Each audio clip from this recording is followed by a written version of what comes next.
রাষ্ট্র চালাইতে কোনো পড়াশোনা লাগে না। আপনার এলাকার এমপি যারা প্রার্থী আছে তাদের শিক্ষাগত যোগ্যতা কি সেটা আপনি জানেন? কি আইন করলে কি পরিণত হবে সেটার উপরে তার পড়াশোনা নাই।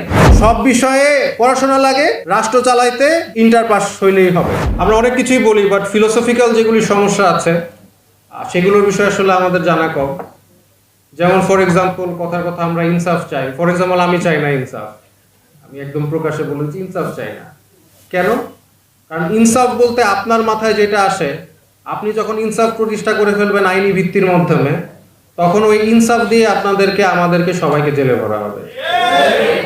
আমি দর্শন বিষয়ে পড়াশোনা করেছি এবং আপনাদের অনেকে আছেন যাদের কোনো কেউ আত্মীয় স্বজন আছে অসুস্থ, বিভিন্ন চিকিৎসার প্রয়োজন। আমি কি আপনাদের কারো চিকিৎসা করতে পারবো? পারবো না। কেন পারবো না? আমি তো দার্শনিক, আমি তো ডাক্তার না। আমি মাহফিল অ্যাপস দেশের সর্ববৃহৎ ইসলামিক ভিডিও স্ট্রিমিং অ্যাপস। হালালভাবে সকল ইসলামিক ভিডিও দেখতে এখনই ইনস্টল করুন।